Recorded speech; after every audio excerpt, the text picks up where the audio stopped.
올해 김장 비용이 평균 33만 원이라죠. 뉴스 보면서 아이고, 김장이 이제 사치 문화가 다 됐구나 하는 말이 절로 나오더라고요. 저 어릴 적엔 겨울만 되면 마당 가득 서 있던 배추들 사이로 어머니가 분주히 오가던 모습이 아직도 눈에 선합니다.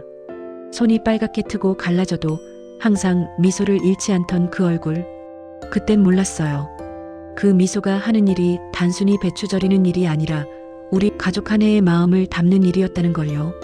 요즘은 세상도 바뀌고 가족도 바쁘고 흩어지고 김장 포기하는 집도 많죠. 가격도 오르고 힘도 많이 드니까요. 그런데 예전에 재미있는 일이 있었어요. 2013년 12월 5일이었어요. 아제르바이잔 바쿠에서 열린 유네스코 회의에서요. 한국의 김장 문화가 세계유산으로 인정받는 순간 중국 대표단이 벌떡 일어나서 항의했대요. 파오차이도 같은 문화 아니냐고요. 일본 대표도 한마디 거들었죠. 기무치도 함께 등재해야 한다고요. 그런데 유네스코 심사위원장이 뭐라고 했는지 아세요? 김치는 한국만의 독특한 사회적 관습입니다. 파오차이는 단순한 절임 채소이고 기무치는 상업적 변형입니다. 김장은 공동체 문화입니다. 비교 대상이 아닙니다. 그렇게 우리가 당당하게 이겼어요. 그래서 오늘은 세 가지 이야기를 천천히 풀어보려 합니다. 첫째, 올해 김장 비용이 왜 33만 원까지 올랐는지. 둘째, 중국 파오차이, 일본 기무치, 그리고 우리 김치는 정확히 어떻게 다른지. 셋째, 왜 한국 김치만이 세계적으로 인정받는 특별한 음식인지. 부디 영상 보시는 동안 그 옛날 우리 집 마당 냄새와 손맛이 살짝 떠올랐으면 참 좋겠습니다. 올해 김장 비용이 33만 원까지 오른 데에는 몇 가지 분명한 이유가 있어요. 먼저 배추 가격이요. 올여름 장마와 병충해가 겹치면서 배추 작황이 좋지 않았습니다. 마트에서 배추 한 포기 값이 7,000원, 8,000원 하는 걸 보면 정말 깜짝 놀라죠. 제가 20년 전에 처음 시집왔을 때만 해도 배추 한 포기가 2,000원 정도였거든요. 물가가 참 많이 올랐어요. 다음으로 고춧가루 가격이에요. 국산 고추는 물론이고 수입 고추도 운송비와 여러 비용이 올라서 전반적으로 가격이 크게 뛰었죠.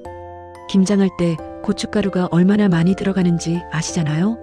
배추 20포기 기준으로 보통 3에서 4kg은 써야 하는데 이것만 해도 10만 원 가까이 들어가요. 거기다 멸치젓, 새우젓, 마늘, 생강, 무, 파 하나하나 다 모으다 보면 어느새 33만 원이 되는 거예요. 옛날에는 이웃끼리 나눠 먹고 친척들끼리 배추 몇 포기씩 가져가며 정으로 해결되던 일인데 이제는 모든 게 비용으로 계산되니까 김장이 점점 부담스럽게 느껴지는 것도 사실이에요. 그런데 재미있는 건요.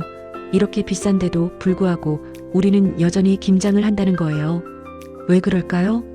단순히 김치가 맛있어서만은 아니에요. 김장은 그 자체가 가족과 이웃을 하나로 묶는 행사였거든요. 배추를 절이는 동안 이야기가 오가고 그동안 쌓였던 마음도 풀리고 저녁엔 돼지고기 삶아 먹으며 수고한 서로를 격려하던 그 풍경. 그 마음을 오늘 한번 더듬어 보았습니다. 한국, 중국, 일본 김치 무엇이 다를까? 이 부분이 여러분들이 가장 궁금해하시는 거죠. 나라별 김치 문화가 얼마나 다른지 진짜 쉽게 재미있게 풀어드릴게요. 중국 파오차이는 어떤 음식일까요? 중국 파오차이, 한자로는 포채라고 쓰는데요. 포는 물에 담근다는 뜻이고 채는 채소라는 뜻이에요. 그러니까 직역하면 물에 담근 채소, 즉 절임 채소를 통칭하는 말이에요. 중국은 워낙 넓은 나라다 보니 지역마다 다양한 파오차이가 있어요. 스촨 파오차이, 동베이 파오차이. 종류가 굉장히 많죠. 그런데 이 파오차이들의 공통점이 있어요. 첫 번째, 소금물에 채소를 담가서 보관하는 방식이에요. 발효라기보다는 염장에 가까워요. 두 번째, 젓갈이나 복잡한 양념이 거의 들어가지 않아요.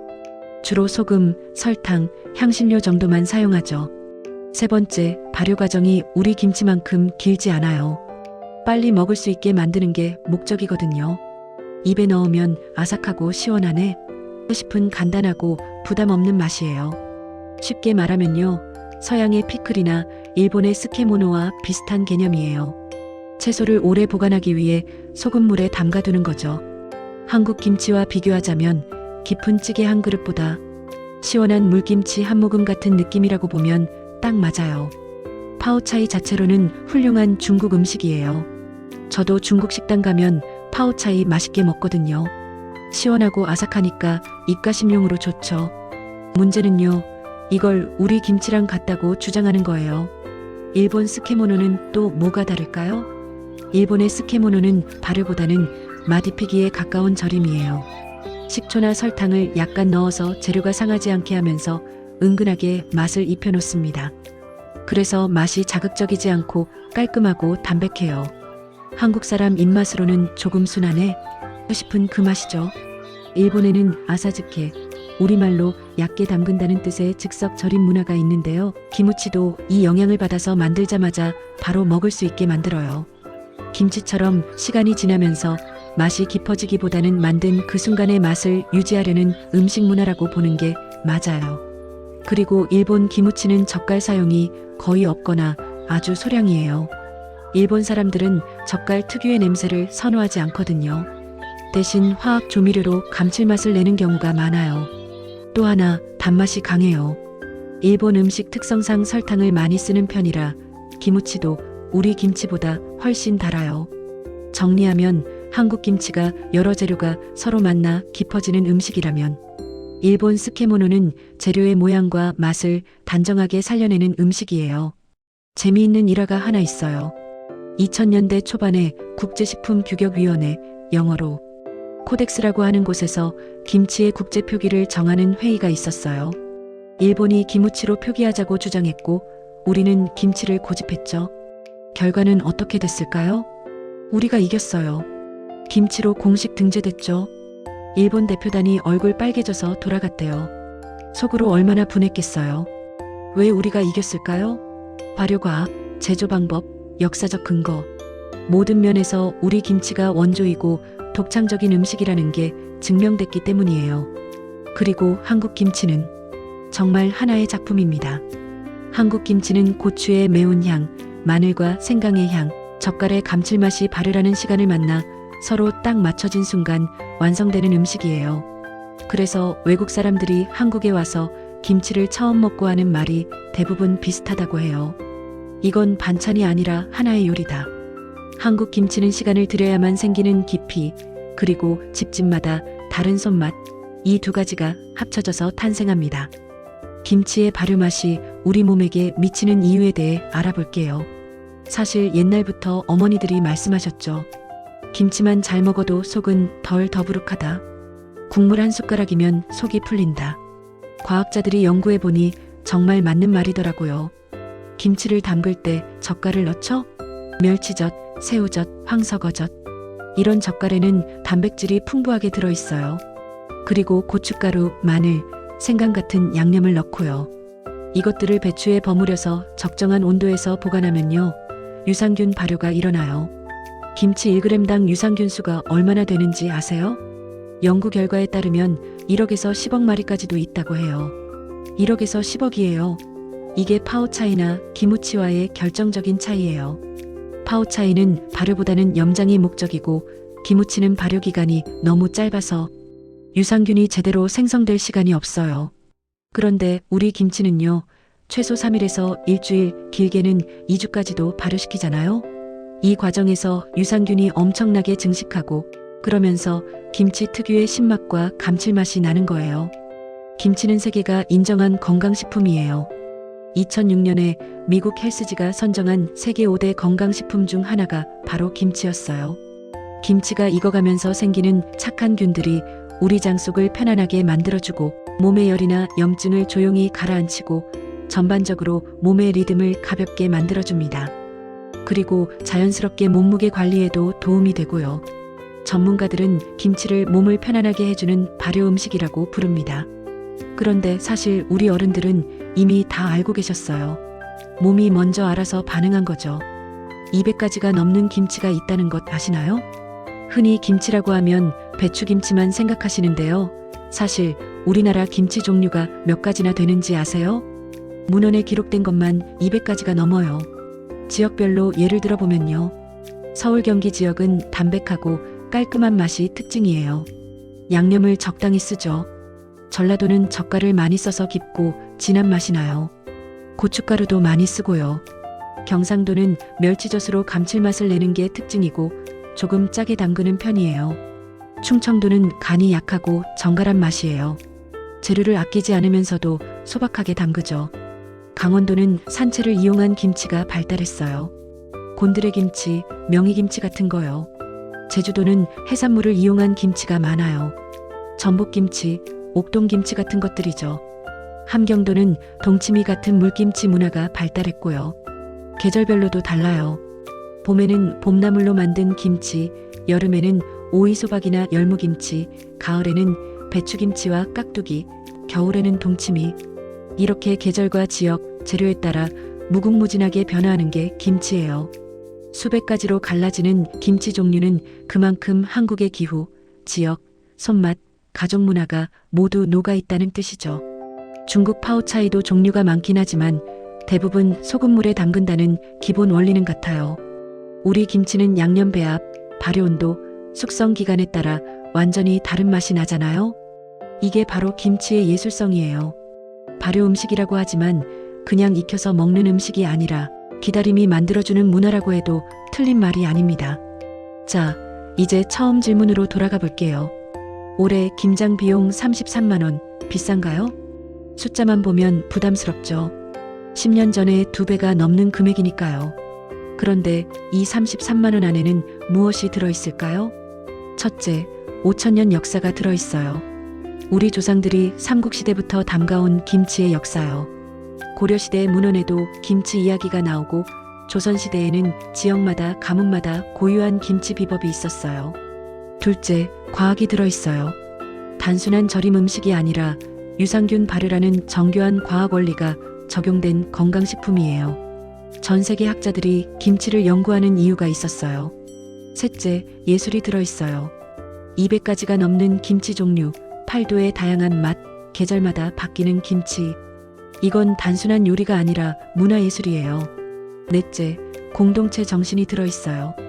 품앗이로 함께 김장하고 이웃과 나누던 그 따뜻한 마음이 여전히 이어지고 있어요.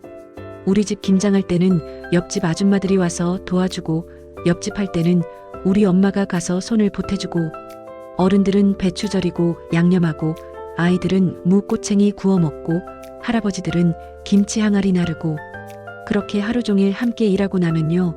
저녁에는 다 같이 돼지고기 수육 먹으면서 막걸리 한잔하고 그게 바로 공동체였어요. 단순히 음식 만드는 게 아니라 관계를 나누는 거였죠. 다섯째, 세계가 인정한 가치가 들어있어요. 코덱스 승리, 유네스코 인류 무형문화유산 등재.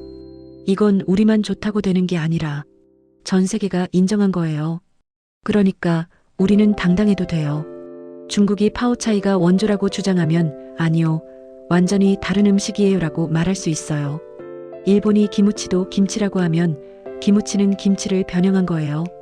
원조는 우리 김치입니다라고 말할 수 있어요. 이건 자랑이 아니라 팩트예요. 역사적으로, 과학적으로, 문화적으로 증명된 사실이니까요. 김치는 결국 마음입니다. 김치는 단순한 반찬이 아닙니다. 배추 한 포기에 정성과 기다림이 들어가 있고 그 속에 가족의 마음이 담겨 있습니다. 하지만 시대는 바뀌었습니다. 혼자 사는 노인들은 김장을 해도 너무 많고 가족들은 바쁘고 때로는 사 먹는 게 더 싸지기도 하죠. 그래도 괜찮아요. 김장을 하지 않아도 괜찮습니다. 배추 몇 포기라도, 아니 그보다 작은 양이라도 진심을 담아서 만들면 그게 바로 여러분의 김장입니다. 그리고 김치를 사 먹어도 돼요. 김치 한 조각에서 느껴지는 그 익숙한 맛은 언제나 우리를 가족과 역사로 이어주니까요. 한국 김치가 세계적으로 인정받는 이유도 바로 여기에 있습니다. 단지 맛있어서가 아니라 한 나라의 생활, 손맛, 계절, 마음이 함께 담겨 있기 때문이죠. 올겨울에도 많은 분들이 김장을 하실 거예요. 33만 원이라는 돈이 부담스럽더라도 배추 한 포기 한 포기 절이면서 양념, 버무리면서 김치를 항아리에 담으면서 그 안에 담긴 의미를 기억해 주셨으면 좋겠어요. 이건 단순히 겨울 반찬을 준비하는 게 아니라 우리의 정체성을 지키는 일이에요. 이 겨울 여러분의 식탁 위 김치 한 조각이 따뜻한 기억을 다시 데워주는 작은 선물이 되길 바랍니다. 인생 한 조각 이야기에서는 여러분의 이야기가 궁금해요. 여러분은 어떤 김치를 가장 좋아하세요? 고향의 김치 맛이 그립진 않으신가요? 어머니가 담가주시던 김치, 할머니의 손맛이 담긴 김치. 그 추억이 있으시다면 댓글로 여러분의 이야기를 들려주세요. 우리 엄마 김치는 이런 맛이었다. 시골 할머니 동치미가 그립다. 올해 33만 원 넘게 들여서 김장했다. 어떤 이야기든 좋아요. 혼자가 아니에요. 우리 모두 김치로 이어진 한 가족이니까요. 인생 한 조각 이야기와 함께 나눠요. 이 이야기가 여러분의 마음에 작은 울림이 되었다면 아래 좋아요 버튼으로 저에게 힘을 주세요. 그리고 구독과 알림 설정을 눌러주시면 앞으로도 여러분께 위로가 되는 이야기들을 계속 전해드리겠습니다. 우리의 문화, 우리의 역사, 우리의 손맛. 이런 이야기들을 함께 나누고 싶어요. 김치처럼 시간이 지날수록 깊어지는 이야기들로 또 찾아뵙겠습니다. 오늘도 감사합니다. 건강하세요.